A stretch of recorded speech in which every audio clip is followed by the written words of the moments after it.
In this lesson, we quickly take a look at the texture nodes and some of the Cinema 4D supported shaders in Arnold for Cinema 4D. So let's create a new shader network. If I come down to my texture nodes, the first one is this checkerboard.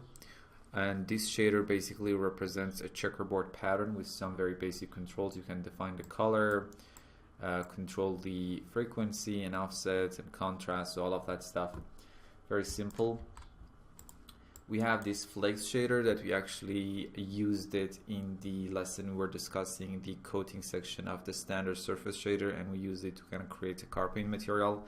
At the timing, I think this shader has some issues in Cinema 4D that needs to be addressed. That's why I didn't actually create a whole specific lesson to discuss the flakes shader. But if I actually open up a quick preview here, this shader creates a procedural flakes normal map that can be used for materials such as car paint, so you can control the scale.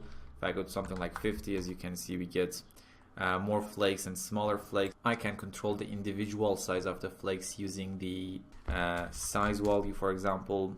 So some basic stuff. I can control the overall opacity of the flakes using the normal randomize, so no flakes. Now the flakes at their full strength. Let me just set that to 0.5 and delete the flakes shader for now. Then we have the image shader, and as soon as I drag it to the work area, you can see we are prompted to select a texture. So in this case, let's probably use this texture here. And the image node is a color shader which performs texture mapping using a specified image file. You can control the position, size, and rotation of this frame on this surface. You can control how the texture is styled within the frame using the scale, UV, flip, wrap, and swap attributes. So as you can see, you can define the texture. You can control the color space, the type of filter that will be used on the shader. You can obviously control the MIP mapping bias. We are going to discuss MIP mapping when we talk about TX manager and TX files. So generally speaking, if you go to negative values, you're going to have sharper image, and if you go to higher values, positive values, you're going to get blurrier texture. So that's about it. You can obviously multiply your image by a constant, offset the image, use a specific channel like R, G, or B instead of all the channels. Next, we have this UV coordinate tab to do some basic UV mapping. So you can control the wrapping, the UV set, you can control the repetition of the map, flip the image on U or V, offset the image. So as you can see, it can do most of the things that a node like UV transform does, but inside the image node, so you don't need a secondary node, and this way you can keep your shader network as light as possible, but obviously UV transform has some more additional functionalities. Okay, now we talked about the layer color and the mix RGBA. Then we have this noise map. Now noise map, basically, as you can see, it's a simple noise pattern. You can increase the octaves to get more detail. You can obviously use something like amplitude to control the overall contrast. You can change the color. You have some basic coordinate stuff. For example, I can increase or decrease the scale if I wanted to, right? So if I go to something like 5.5, we're gonna get more tiling, and you can offset the map and do some basic stuff.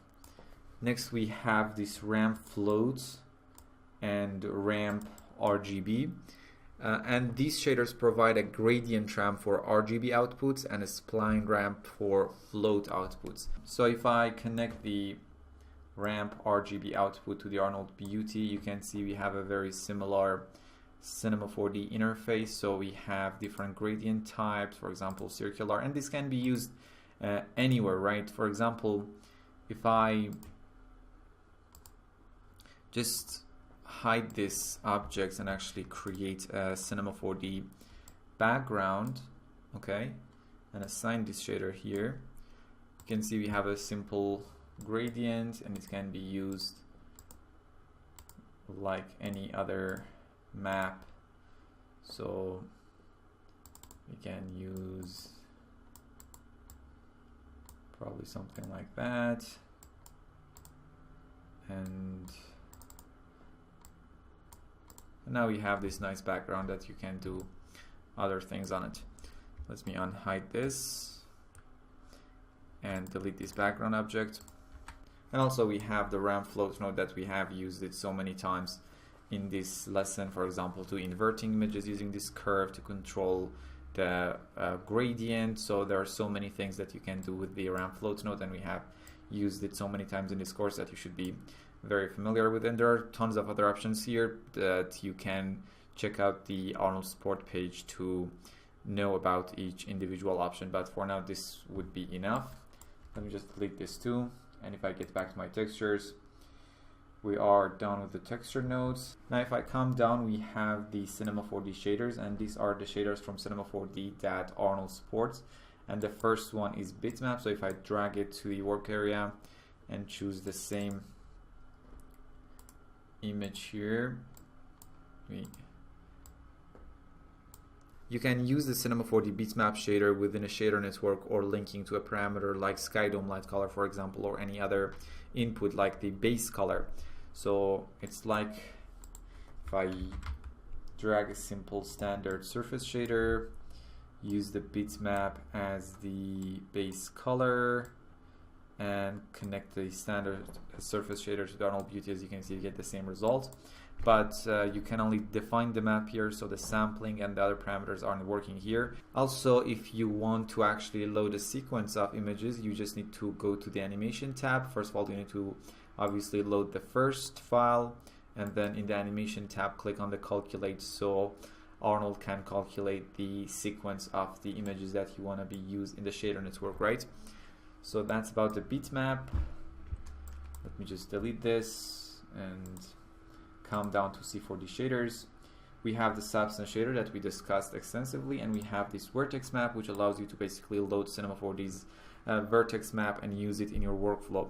So for example, if I just come down here, select this sphere and or this object, and select bunch of polygons here.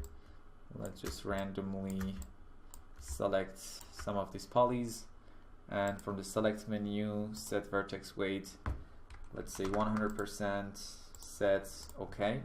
Now we have this vertex map, and we can use the values of this vertex map within our shader network.